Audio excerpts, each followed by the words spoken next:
حدیث مبارک میں فرمایا کہ ادعوا اللہ وانتم موقنون بالاجابہ، اللہ تعالیٰ سے تم دعا کرو اس حال میں کہ تمہیں قبولیت کا یقین ہو۔ تو یہ جو دعا ہے یہ قبولیت کے بہت زیادہ قریب ہوتی ہے، اور دعا کی قبولیت میں بڑے بڑے علماء نے یہ لکھا ہے کہ قبولیت دعا کا دار و مدار جو ہے وہ یقین کے اوپر ہوتا ہے۔ جس کا یقین جتنا مضبوط ہے اس کی دعا اتنی زیادہ قبول ہوتی ہے۔ بلکہ حضرت بایزید بستامی رحمۃ اللہ علیہ کا ایک واقعہ میں نے پڑھا، آپ نے فرمایا کہ مجھے اب برسوں مجاہدوں کے بعد یہ پتا چلا کہ سارے مرتبے یقین سے طے ہوتے ہیں۔ واہ واہ واہ، جتنے مرتبے ہیں سارے یقین سے طے ہوتے ہیں، ولایت اور معرفت اور قرب الہی کی منزلیں۔ تو اس پر کسی بزرگ نے یہ سنایا تو ان بزرگوں سے سوال ہوا کہ اگر یقین سے ہی سارے مرتبے طے ہوتے ہیں تو پھر بندہ پہلے دن سے یقینی کو پکڑ لے تو اتنا لمبا عرصہ اس کو محنت نہ کرنی پڑے۔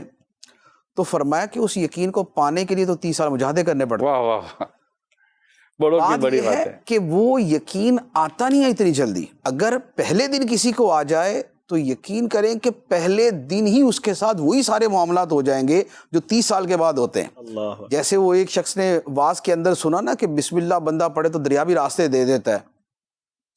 اب بیان کرنے والے کو وہ یقین نہیں تھا، سننے والے کو آ گیا، تو سننے والا جو ہے وہ روزانہ دریا کنارے جا کے جو ہے نا وہ بسم اللہ شریف پڑھتا، دریا راستہ دیتا، گزر جاتا۔ تو اس کو چونکہ پہلے دن ہی یقین آ گیا، لہذا اس کے لیے پہلے دن ہی وہ چیز ہو گئی۔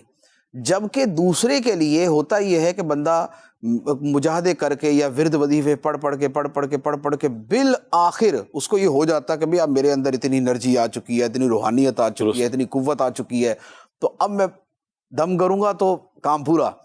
تو یہ یقین بیسیکلی اس کو اس محنت کے بعد آتا ہے۔ کچھ عرصہ پہلے ایک شخص تھے، وہ بہت زیادہ ورد وظیفے پڑھتے تھے، تو لیکن وہ دم نہیں کرتے تھے نا، تو میں نے کہا یار دم کیوں نہیں کرتے؟ تو اس نے کہا یار وہ ہمارے دم سے کس کو فائدہ ہونا ہے؟ میں نے کہا بھائی جتنا تم نے پڑھ لیا ہے نا، تمہارے اندر جو انرجی جمع ہے تم ہی پھٹ جاؤ گے کسی دن، تو تم دم کرنا۔ اچھا، اس کو چونکہ میری بات پر اس کو اعتماد تھا کہ میں پٹ نہ جاؤں، نہیں دم کام دم پر اتنا دم کام کرے گا۔ اس نے واقعی ایک ٹھیک ٹھاک قسم کے مریض کو دم کیا، مریض کھڑا ہو گیا الحمدللہ۔ تو مجھے بعد میں وہ ملا کہ واہ مفتی صاحب واقعی میرے اندر بہت انرجی ہے۔ میں نے کہا وہ تو پہلے بھی تھی، میرے کہنے کے بعد تھوڑی پیدا ہوئی ہے، تو پہلے بھی تھی۔ بات یہ ہے کہ انرجی تھی تو میں اس پہ یقین نہیں تھا۔